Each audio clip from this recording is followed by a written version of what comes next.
नमस्कार मु doctor Kanucharan Mishra care hospital consultant cardiologist Bhubaneswar. आज आम जाना जे महिला मान केस रे हार्ट रोग हुए बा न हुए, कम हुए बा बेसी हुए। बहुत समय साधारण ओपिनियन थाए जे पुरुष लोक मान हार्ट रेट अधिक, हार्ट रोग अधिक हुए और महिला मान कम होता है। एमती किसी ना, साधारणतः महिला माने मेनोपॉज आगुरी से देहरे इस्ट्रोजेन लेवल अधिका थाए जो कि से हार्ट ब्लॉकेड रिलेटेड डिजीज कम होता है। किंतु मेनोपॉज पर से पुरुष लोकों सहित सिमिलार वे रे से हार्ट डिजीज शिकार होता। बर्तमान आम लक्षण जदि आम कनसीडर करवा पुरुष लोकों लक्षण विशेषकर चेस्ट पेन, निश्वास नबार कष्ट, झाड़ बोहवा, मुंड बुले पड़जा यह सब होता है। महिला मान केस ये सब होता है सहित केतगुड़ा स्पेसिफिक टाइप सिम्पटम्स जमी अत्यधिक दुर्बलता एवं किसी कम न कर अस्थिरता यही सब जिनस महिला मान केस अधिका होता है। आउ गोटे जिनस हूँ महिला मानकर जो हार्ट अटैक हुए से बहुत समय भावी दिखती गैस होने किसी सामान्य रोग बोली भाविकी विशेष खातिर करती नहीं कहीं से पिला फैमिली मेम्बर मानकर कम एत व्यस्त रही जाती निजुक नेग्लेक्ट करते। यहाँ खाली आमरी देश में नुहे विदेश में एक देखाई महिला मान केस से चेस्ट पेन बा हार्ट अटैक पर प्रेजेंटेशन हॉस्पिटल कम बा डिलेड प्रेजेंटेशन हुए। बहुत समय से लेट्रे आसता लेट्रे आसिले ट्रिटमेंट भी असुविधा होता है।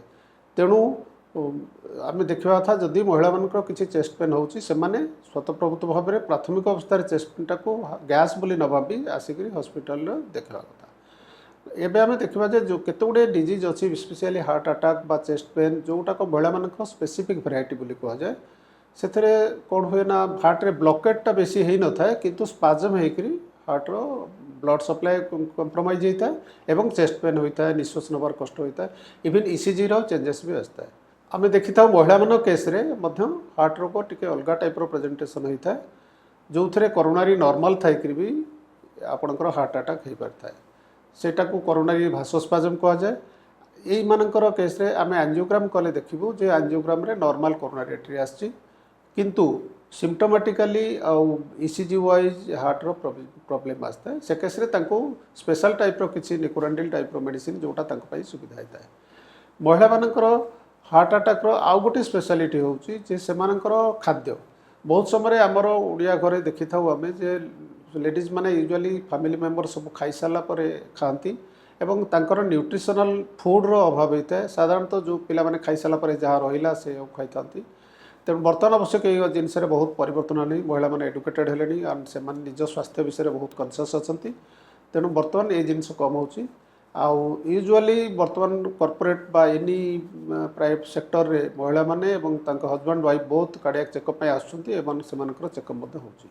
आउ गोटे जिनस हूँ आम जो रूटीन टेस्ट कले लाइक ईसीजी इको युवा तो आम करा तो स्पेशली टीएमटीटा महिला मान केस डिसेप्टिव होता है कहीं टीएमटी कला बेले महिला मैंने यूजुअली से गुड़ा टीएमटी नेगेटिव आसिले से चेस्ट पेन होबार पॉसिबिलिटी थाए। तेणु से केस रे जो माने जो लोक मैंने टीएमटी करें से केस रे आमर सिटी कोरोनरी एंजियोग्राफी आजिकल गोटे केस आसलानी जो थे इनवेसिव नुहे यहाँ इंजेक्शन कि पाइप देकर कराएनि यहाँ गोटे स्कानिंग भाया कर डाई देकर कराए। एथे आम ब्लॉक जानीपारू एवं बॉडी रे कैल्शियम केते डिपोजिट होती कोरोनरी से जना पड़ता है। यही थ्रु आम जापर जे डिजीज सिवियरिटी केते एवं कौन ट्रिटमेंट प्लानिंग कले आम प्रॉपर्ली एड्रेस कर देखा जाए तो महिला माने डायबिटिक्स शिकार होती आ महिला मान केस बहुत समय डायबिटीज एक सीरीयस डिजीज देखा जाए कहीं जदि जड़े पुरुष लोक आ महिला जो मान डायबिटीज अच्छी हार्ट डिजीज बा कोरोनरी आर्टरी डिजीज विषय आम कंपेयर करवा से केस महिला मान डिजीज सिवियर होता है कहीं महिला मानकर आर्टरी गुड़ाक सरू आर्टरी होता है और सेटा ब्लॉकेड इजिली हो जाए डिफ्यूज टाइप डिजीज बाहर। डिफ्यूज डिजीज बाहर बहुत समय प्रॉब्लम हुए जे स्टेंटिंग कराया प्रॉब्लम भी हो पारे प्लस बाईपास भी प्रॉब्लम हो पारे। तेणु महिला मानकर जो मानकर स्पेशली डायबिटीज अच्छी से प्रिवेंटिव मेडिसिन आ ट्रिटमेंट आ चेकअप रेगुलर चेकअप करतु जोटाक बहुत समय से नेग्लेक्ट करता। बहुत समय आम देखीचु हजबैंड मानकर हार्ट अटैक होची महिला मैंने सांगे भी आसुँच किंतु केबे निजर चेकअप करूना। मुझे रिक्वेस्ट करी से आसुँच डाक्तर पाक आसुँच हस्पिटाल आसुँच जो बहुत टाइम भी रोचे से केस निजर चेकअपटा समस्ते करे बहुत समय आमर प्रिवेंटिव हिसाब से जदि किसी प्रॉब्लम थाए आम एड्रेस कर जोटा बहुत बेनिफिट हम से।